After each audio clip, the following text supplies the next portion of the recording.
Sementara ini, sementara waktu saya sering melihat Pak Haji di YouTube. Ngelihat saya Melihat tayangan-tayangan Pak Haji di YouTube. di YouTube. Oh ya? Saya senang sekali melihat Sambil Pak Haji nonton YouTube saya, Bapak senyum-senyum nggak? senyum-senyum. Hah? Senyum-senyum, tertawa sendiri. Ah, tertawa. Iya. Dan di samping itu saya takjub Pak Haji. Saya takjub dengan Pak Haji, otomatis dengan batiniah saya. Saya bilang, saya harus ketemu Pak Haji. Saya harus berjumpa dengan Pak Haji. Dan jumpa saya dan Pak Haji, bagi saya itu anugerah. Semua yang ada di sini semua menceritakan tentang hajat dan keinginannya. Saya rasa saya berjabat tangan dengan Pak Haji saja sudah rasa sepenuhnya terpenuhi. Wow, tepuk tangan dong. Masya Alhamdulillah. Allah. Saya senang Pak Haji.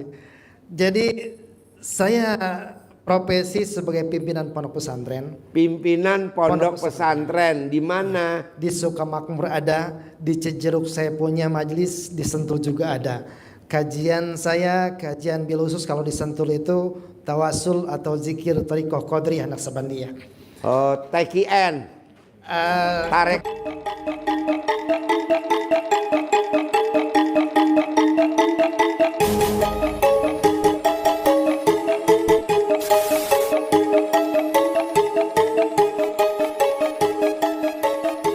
Yuk, Bapak apa? Bapak apa? Assalamualaikum warahmatullahi wabarakatuh. Salam buat Pak Haji bil khusus dan semua jamaah yang hadir. Perkenalkan saya Maulana Yusuf dari Sentul Bogor. Ya. Sementara ini, sementara waktu saya sering melihat Pak Haji di YouTube. Ngelihat saya Melihat tayangan-tayangan Pak Haji di YouTube. di YouTube. Oh ya? Saya senang sekali melihat Sambil Pak Haji nonton YouTube saya, Bapak senyum-senyum nggak? senyum-senyum. Hah? Senyum-senyum, tertawa sendiri. Ah, tertawa. Iya. Dan di samping itu saya takjub Pak Haji. Saya takjub dengan Pak Haji, otomatis dengan batiniah saya. Saya bilang, saya harus ketemu Pak Haji. Saya harus berjumpa dengan Pak Haji. Dan jumpa saya dan Pak Haji, bagi saya itu anugerah. Semua yang ada di sini semua menceritakan tentang hajat dan keinginannya.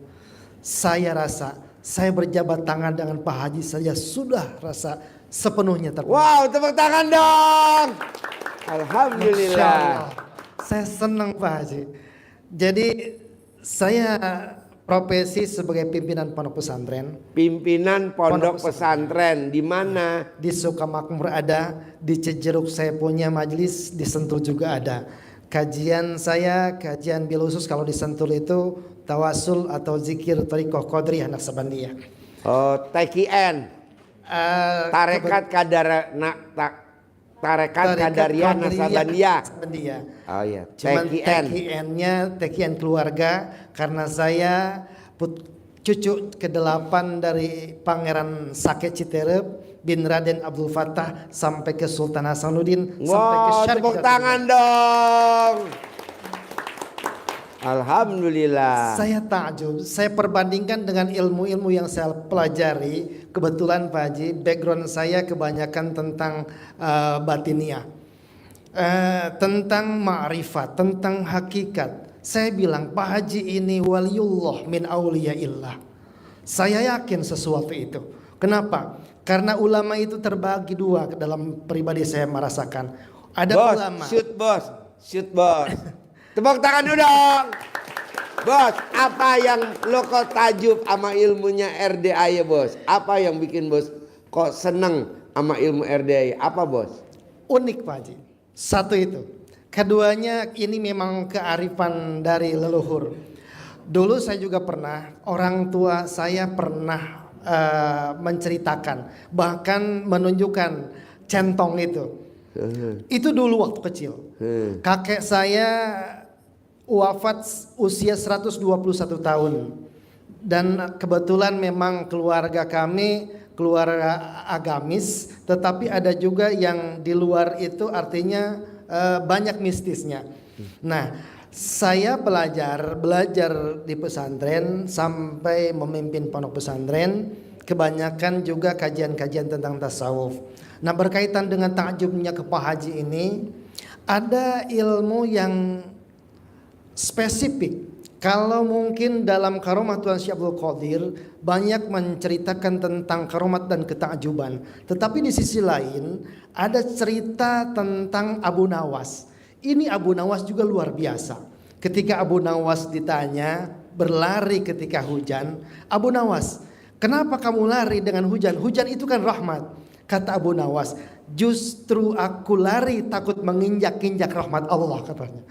Jadi sesuatu yang lucu itu membuat sesuatu takjub, apalagi ketika Pak Haji yang berbicara. Ribuan orang tertolong, ribuan yatim bisa menikmati hidup yang pendidikan yang layak, kehidupan yang layak. Saya harus ketemu, saya bilang. Akhirnya saya tadi sama istri sama keluarga datang ke sini pagi, bilang katanya Pak Haji nanti jam 11 malam. Saya tunggu Pak Haji. Saya sampai keliling, lihat kuda, lihat sapi, lihat kerbau, sampai ketemu si bolong. Oh, si bolong. Nggak sengaja saya keliling, kata orang di sana, Pak Kiai mau lihat apa? Ini segini banyak, subhanallah. Pak Haji tahu nggak si bolong? Apa? Kuda, katanya. Kudanya luar biasa. Saya pas jumpa ke situ, si bolong tenang Pak Haji. Ya. Saya bilang, Assalamualaikum warahmatullahi wabarakatuh. Saya di dalam hati, ketika si bolong itu tenang, ini ibu ya, ini tadi cerita saya. Semuanya kuda yang di tadi itu lagi makan Pak Haji. Ya. Cuman si bolong itu tenang, diam. Saya pandang, ketika dalam hati Assalamualaikum, badannya bergetar Pak Haji, bergedik gitu. Masya Allah, saya bilang, sampai melihat sapi yang kerbau yang bule, kerbau belang. Allah, saya bilang, kerbau ini, yang tanduknya kayak begini, ada yang kayak stang sepeda. Iya, betul Pak Haji. Nah, dalam kajian tasawuf itu ada tahalli tajalli. Tadi saya waktu ngobrol sama rekan sama tamu, saya bilang, Kang, Pak Ustadz, saya kalau ketemu Pak Haji aja itu sudah merasa cukup bahagia buat saya. Itu sudah merasa bahwa hajat-hajat saya pasti terkabul. Pasti terkabul. Pasti terkabul. Tidak ada yang kecil, tidak ada yang banyak, tidak ada yang besar. Ketika Allah saya sudah sampaikan di sini dan Allah hantarkan ke depan Pak Haji dengan semua pelantara, dengan semua ijazah, dengan semua syariat, yakin ini pintunya makbulnya Allah. Iya. Saya sudah ketemu dengan Pak Haji, saya ingin salaman, saya ingin aku jadi murid Pak Haji. Iya. Tepuk tangan dong. Wow. Terus saya bangga. Saya punya tamu namanya Pak Hengki. Ya. Pak Hengki. Ya. Itu utangnya luar biasa, Bos. Ya. Nah, alhamdulillah dia waktu itu hajatnya 450 miliar cair. Nah, tuh hobinya ngobrolnya sama si bolong. Ada yang utangnya 200 miliar cair, ngobrol sama si bolong. Ngobrol aja sama si bolong. Ngobrol aja. Yang utangnya 100 M juga. Ya. Nah, saya juga punya nanti, Bos, kapan saya kenalin sama tamu saya yang luar biasa. Dia datang ke sini dulu nggak punya rumah 11 bulan yang lalu. Dia nggak punya mobil, nggak punya rumah, nggak punya mobil.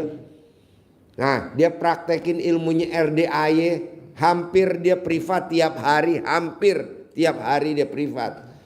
Sekarang namanya Mas Abi sama Mbak Lisa. Saya bilang, Mbak Lisa, kalau gurunya rumahnya 1000 meter, Mbak Lisa harus rumahnya di atas 1000 meter. Alhamdulillah rumah dia sekarang 3.500 meter. Subhanallah. Tepuk tangan dong Mbak Lisa sama Mas Abi. Nah, waktu itu dia datang tidak punya mobil, naik Grab. Saya bilang, Mbak Lisa, kalau gurunya punya mobil di rumah saya pribadi 19 mobil, mbaknya harus punya mobilnya 19. Alhamdulillah sekarang mobilnya dia baru 11 bulan nih berobat ke RDAY, 19 unit mobil, yang 5 supercar. Insya Allah, dan pasti saya akan nyusul seperti itu. Iya, makanya nanti Pak Kiai saya kasih nomor teleponnya, nanti privat langsung tanya Mbak Lisa, Mas Abi, apa yang bikin hajatnya bisa cair 200 miliar, 100 miliar. Nah ini sekarang nih dia untuk program yang keempat cair 100 miliar nih, yang ketiga. Makanya kemarin kan saya mau berangkat, saya hobi Pak Kiai berangkatin umroh anak-anak kecil yatim umur 5 tahun, 6 tahun, 7 tahun, saya hobi dari 2011 sampai 2024 hobi. Nah kemarin Mbak Lisa kan cair yang 100 miliar, makanya dia kemarin bilang, Pak Haji boleh gak yang berangkat umroh 2024 jangan Pak Haji yang bayar, saya aja semuanya yang bayar. Kok gitu? Ya kan hajat saya kan diajarin Pak Haji terkabul. Jadi duit saya tadi kan utuh kan. Nah itu yang tidak saya pikirin bos. Padahal saya udah nganggarin, malah gak kepake duitnya. Nah Pak Kiai bisa belajar langsung tuh sama dia. Nanti saya kasih, nanti ngobrol. Mbak Lisa, kalau Mbak Lisa 200 miliar cair, saya pasti Pak Kiai. Nanti 200 miliar Pak Kiai bisa buat ngembangin pesantrennya. Begitu, tapi nggak usah nyari donatur yang datang. Kalau Pak Kiai nyari donatur, saya nggak setuju. Saya nggak pernah donatur datang. Kayak contoh tadi, Pak Haji saya dagang kue subuh, saya mau privat tapi nggak mau disentul. Saya maunya yang di restoran Hotel Borobudur. Saya bilang mesti 100 juta. Ada saya. Emang Bapak jualan apa? Kan saya yang jual kue subuh. Hah? Kue subuh? Kok bisa? Kan saya meraktekin ilmu Pak Haji. Meja saya hamparin celana dalam ganjil, terus saya tutup sama taplak. Per 1 jam nggak sampai udah ganti. Wow, ilmu kearifan lokal, saya bilang gitu. Jadi sebetulnya Pak Haji, yang saya pelajari, saya perbanding ketika melihat YouTube-nya Pak Haji. Ilmu kearifan lokal yang Pak Haji ajarkan, walaupun kata-kata kadang kalau orang yang nggak tahu mungkin bagaimana jorok tak apa bagaimana. Tapi saya bukan melihat di situnya Pak Haji, tetapi substansinya. Ketika Pak Haji menceritakan pasti itu adalah ilmu yakin. Dan ilmu yakin Pak Haji itu sudah sampai kepada hakul yakin. Wow. Tepuk tangan dong. Wow. Jadi kalau ilmu masih yakin, baru yakin, itu masih ada harapan berubah dan tergoda. Kalau sudah ainul yakin, itu kuat. Tetapi kuatnya yang ainul yakin belum sampai kepada yang Pak Haji hakul yakin tadi. Orang boleh berkata tentang doa ini kamu pasti begini, tapi belum tentu dia merasakan apa yang dia katakan. Tapi Pak Haji ketika sesekali mengatakan pasti, nah itu pula yang Pak Haji rasakan. Tepuk tangan dong. Wow. Subhanallah. Makanya dari kemarin saya sama istri. Nih Pak Kiai ya. Orang dijadiin tersangka nih ya. Jadiin tersangka ya. Sama KPK sama siapa. Dia datang ke RDAY, saya bilang gak mungkin. Gak jadi lu Pak Kiai. Divonis sama dokter sakit kanker payudara stadium 3C. Istrinya kepala Kejaksaan Tinggi Surabaya. Saya bilang sembuh, pasti sembuh loh Pak Kiai.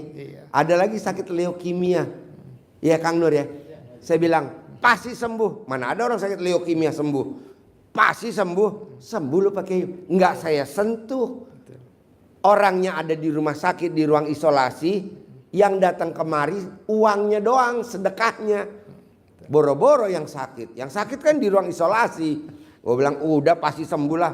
Apa yang dilakukan? Sedekah senilai makanan favoritnya dia kali jumlahnya anak yatim 500 kali 12 Pak Kiai. Gitu. Nah langsung tuh yang leukemia sembuh, yang sakit kanker payudara sembuh, yang jadi tersangka bisa nggak jadi tersangka? Harusnya kan jadi tersangka kan? Harusnya masuk penjara. Enggak Pak Kiai. Tuh dahsyatnya ilmu kearifan lokal. Betul. Saya bilang, pokoknya selama di BAP jangan pakai celana dalam. Jadi nggak pakai celana dalam Pak Haji. Nah itu unik Pak Haji. Oh unik. unik. Selama saya tadi mendengarkan unik tentang celana Tadinya dalam. tersangka Pak Haji, Pak Kiai tersangka. Iya. Dia nggak bisa jadi tersangka. Tentang BH. Padahal dipikir ini apa maksudnya? Ya, sebetulnya Pak Haji ini sedang menyembunyikan sesuatu yang hakiki. Yang hakikatnya itu adalah bersedekah kepada anak yatim, membahagiakan kepada orang-orang. Candaan itu memberikan ibu-ibu ketawa. Yang jadi makom ijabah itu ilmu Pak Haji bersedekahnya, memberikan kenyamanan, bahagia sesulit apapun. Apa yang Bapak Haji katakan sesungguhnya, jadilah kita harus jadi orang kaya walaupun tanpa harta, jadilah kita harus jadi mampu jadi raja walaupun tanpa mahkota. Nah itu semua Pak Haji sudah buktikan. Otomatis bahagianya orang yang bahagia walaupun tidak punya harta itu pasti ada harta nantinya, betul Pak Haji ya? Iya. Pasti akan kaya raya. Makanya, nah nih Pak Kiai ini memang agak aneh. Kenapa dia jadi tersangka nggak jadi tersangka? Nah waktu lo dijadiin tersangka jabatan lo apa? Gubernur. Berapa gaji gubernur? Kali 12. ya, Bisa nggak jadi tersangka Pak Haji? Jabatan apa waktu lo jadi tersangka? Wali kota. Berapa gaji wali kota sama tunjangan lo? Tunjangan kinerja tunkin. Kali 12. Bisa nggak jadi lo Pak Kiai? Nah sambil lo diperiksa nggak pakai cadar. Nah itu mah guyonan Pak Kiai. Intinya mah sedekah itu. Karena seumur hidup dia belum pernah sedekah kali 12 kali gaji. Misalkan gaji sama tunjangan kinerjanya, misalkan sebulan gajinya 18 juta kali 12, seumur hidup belum pernah. Kalau salah investasi pernah. Ditipu orang pernah. Nah ini kita maksain sedekah ke Allah. Tapi ada guyonannya. Selama lu di BAP wajib nggak boleh pakai celana dalam. Padahal nggak ada hubungannya Pak Kiai. Tepuk tangan dulu dong. Oh Pak Kiai udah nyimak ke situ ya. nyimak. Oh, Saya iya. selalu pelajari dan saya dengarkan di YouTube. Saya pikir saya kaji, saya Ya. telaah. Saya telaah. Ini pasti bukan ini. Bukan ini, bukan ini. Karena kebetulan memang selain daripada saya ngajar ngaji kitab, juga tentang kebatinan, tentang apalah macam-macam. Artinya ada padepokan, pengisian macam-macam. Jadi ketika mendengar Pak Haji tentang itu, ini bukan yang sebetulnya. Nah akhirnya tadi saya ngobrol juga sama teman yang sama tamu di sini. Sebanyaknya hajat saya, sebanyaknya yang tamu-tamu hajat apapun, pasti banyak hajat saya, besar hajat saya. Tapi insya Allah dengan jumpa saja dengan Pak Haji malam ini, semoga Allah takdirkan. Saya tunggu, saya nggak ngantuk, saya paksakan, saya kuatkan. Saya jumpa melihat wajah Pak Haji saja, saya bilang sudah tenang hati ini. Tepuk tangan dong. Wow. Alhamdulillah. Alhamdulillah. Dan semoga Pak Haji ridho. Semoga Pasti. mampu doa-doa yang Pak Haji lantunkan, mudah-mudahan itu juga berkah buat saya dan Ya. semua keluarga saya di sana. Ya, nanti pokoknya Pak Kiai kapan waktu senggang harus ketemu pasien saya Mbak Lisa dan Mas Abi yang udah cair 200 miliar, cair 100 miliar. Nah ini sekarang cair lagi 100 miliar. Siap. Jadi umroh besok harusnya saya yang bayar. Kata Mbak Lisa Mas Abi, saya aja Pak Haji, semua kita yang cover. Kok gitu? Kan saya udah diajarin Pak Haji cair kemarin. Oh, nah Pak Mudah-mudahan. Kiai nanti saya temuin, Pasti biar harus. termotivasi. Kalau dia bisa cair 200 M, Pak Kiai dan tamu yang hadir harus juga cair. Kalau Mbak Lisa yang kedua 100 miliar cair, Bapak dan Ibu dan Pak Kiai harus cair juga. Kalau Mbak Lisa sekarang nih cair lagi kan nih 100 miliar, maka dia yang ngebayarin umroh besok tanggal 24 September. Jadi uang saya nggak kepake. Pak Kiai dan teman-teman juga harus juga cair. Dan kalau bisa Bapak dan Ibu bisa umrohnya gratis. Makanya syarat bangun jam 00, senyum, mandi pagi, tahajud, paksain baca Qur'annya wajib 12 juz. Jarang Pak Kiai orang nih pengobatan maksain suruh tahajud jam 00, jarang. Jarang maksain dia wajib baca Quran 12 juz, jarang. Tapi ini kandang embe, saya lakukan itu dan hasilnya alhamdulillah. Alhamdulillah. Nah Pak Kiai pasti bisa cair ya. Ya, dan memang ada persamaan Pak Haji. Ini sebelum saya tutup, Nah. saya juga di pesantren itu anak-anak yang tidak punya ayah,